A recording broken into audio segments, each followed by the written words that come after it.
Hello, this is Alister McGrath again at Oxford University, and now I'm introducing a series of 8 presentations on the Oxford writer C.S. Lewis.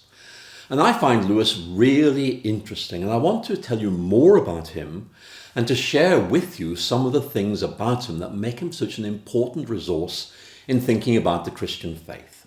And he's one of the best known writers of the 20th century, and he's remembered, I think, mainly as the author of the Chronicles of Narnia and his rich and accessible writings on Christianity. Today, in the 21st century, Lewis is still very widely read. I myself began to read Lewis in February 1974, when I was a student at Oxford University, and I still read him with great profit to this day. At that time, I was a somewhat confused convert to Christianity who needed someone older and wiser to help me understand its core ideas and their relevance. And when I began to read Lewis, I found I'd encountered someone who could help me think things through. And I went on to write a biography of Lewis nearly 40 years after I first began to read him. So who is this C.S. Lewis? Lewis, like me actually, was born in the Irish city of Belfast, in his case in November 1898. And his mother died, as you probably know, of cancer in August 1908, ending the security of his childhood. And his father, I think, unwisely decided that it would be best if his younger son went to boarding school in England. And this didn't really work out, and Lewis became deeply unhappy. However, his father realized things were not working out and arranged for Lewis to be tutored privately. And this worked really well. And Lewis won a scholarship to Oxford University to study classics in December 1916. It was an outstanding achievement. But by this time, Lewis had become a hardened atheist. And his letters of this period make it very clear, I think, that this wasn't some kind of adolescent reaction against the faith of his parents, but was actually a considered rejection of belief in God based on arguments he believed to be unanswerable.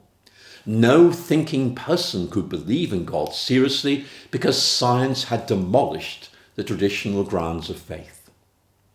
Now, in August 1914, the First World War broke out, and by that time, of course, Lewis had won a place at Oxford University. But Lewis, I think, realized it was inevitable he would have to go to war. And he decided to volunteer for the British Army rather than wait to be conscripted. So he went up to Oxford University in April 1917 to begin his studies of classics, while at the same time training for military service in an officer cadet unit based at Keble College. And in November 1917, Lewis was commissioned as a second lieutenant in the Somerset Light Infantry, and he was deployed to the front line in northern France. But even then, I think, Lewis had literary aspirations. He wanted to be a war poet.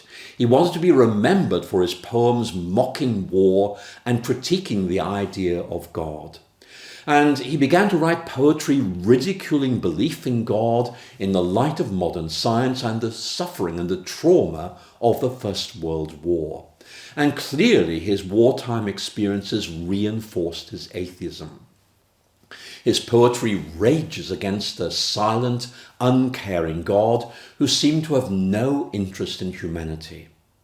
Now, several months later, Lewis was wounded during a British assault on a German-held village and was sent home to England to recover. And finally, he was demobilized in December 1918, and the next month began his studies of classics again at Oxford University. And it was obvious Lewis was brilliant. He was awarded first-class honours in classical moderation, which is the first part of Oxford's classics course in 1920, and then first-class honours in the second part of this course, known by the Latin phrase Literae Humaniores, humane letters, in 1922. Then Lewis seems to have realised he needed to widen his academic range to get a job at Oxford, so he spent the next year gaining first-class honours in English language and literature. Interestingly, cramming 2 years of studies into a single year. So Lewis gained what Oxford calls a triple first, which is a highly distinguished academic accolade. And as you probably know, Lewis was elected to a tutorial fellowship in English language and literature at Magdalen College, Oxford in 1925. So Lewis became a member of Oxford's Faculty of English Language and Literature, where he developed a growing friendship with J.R.R. Tolkien. And as you may know, Lewis played a key role in encouraging Tolkien to complete and then to publish the classic work we now know as The Lord of the Rings. Although Lewis was still an atheist when he took up his fellowship at Magdalen College in 1925, he was clearly going through a process of questioning and doubt. Lewis increasingly came to find atheism to be both imaginatively uninteresting and intellectually unpersuasive. And his reading of English literature persuaded him that believing in God was probably far more interesting and persuasive than atheism. And I'll look at Lewis's process of transition from atheism to Christianity in the next presentation. But in the end, to quote the words of his autobiography, Surprised by Joy, Lewis found himself becoming, I quote, the most dejected and reluctant convert in all England. And although this conversion is traditionally dated to the summer of 1929, in the third of these presentations on Lewis, I'm going to suggest it may actually have happened in the summer of the following year, 1930. Obviously, I'd be very interested to know what you think of my suggestion. So Lewis now believed in God, but there was a second phase to his conversion. And this began in September 1931. And Lewis here moves from a general belief in God to a specific commitment to Christianity. And I'll talk more in another of these presentations on Lewis about exactly why this happened and why it's so important. As a result of his conversion to Christianity, Lewis produced a series of works aimed at communicating the reasonableness of Christianity to his own generation. He had once been atheist himself, so why not try and explain and commend his new faith to those who had yet to discover God? Now, although Lewis went on to publish many significant academic works, he's actually best known for his popular works, such as The Problem of Pain, which appeared in 1940. And on the basis of this book's clarity and the intelligence of its argument, Lewis was invited to give a series of radio talks about Christianity by the British Broadcasting Corporation during the Second World War.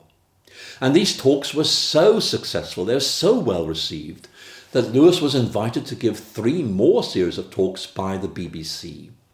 And these were eventually published in the classic work, Mere Christianity.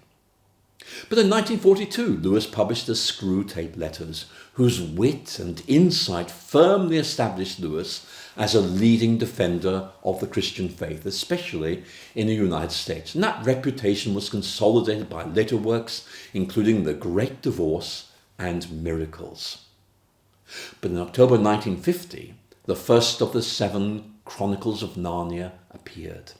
The Lion, the Witch and the Wardrobe, the first of these, became a children's classic, showing Lewis's remarkable ability to engage the imagination and to open up some of life's great questions, such as the existence of God and the doctrine of the Incarnation. And Aslan, the great and noble Lion of Narnia, became one of the most firmly established literary characters of the 20th century. Yet by the time the final novel in this series, Last Battle, was published in 1956, Lewis had left Oxford University. He'd been elected as a first holder of the University of Cambridge's newly established chair in medieval and Renaissance English. And after his move to Cambridge, Lewis wrote some popular works exploring aspects of the Christian faith, mainly for the benefits of believers, such as Reflections of the Psalms in 1958 and The Four Loves in 1960. And shortly after beginning his new job at Cambridge, Lewis married Joy Davidman, an American divorcee, in a civil ceremony in Oxford in April 1956.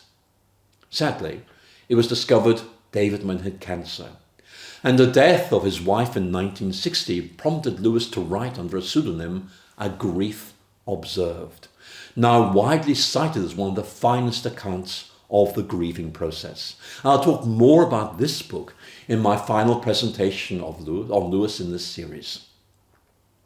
By June 1963, Lewis's own health was failing, and he died of cancer at his Oxford home in the early evening of 22nd November 1963, shortly before President John F. Kennedy died from gunshot wounds in Dallas, Texas.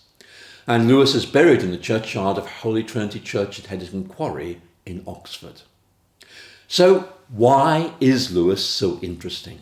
And in this series of presentations on Lewis, I want to look at some of his most interesting ideas and try to think through their relevance. So I want to begin by looking at the reasons why Lewis gave up on his early atheism. What can we learn from that? So we're going to look at that intriguing question in the next presentation. So I look forward to seeing you again soon, and thank you so much for listening.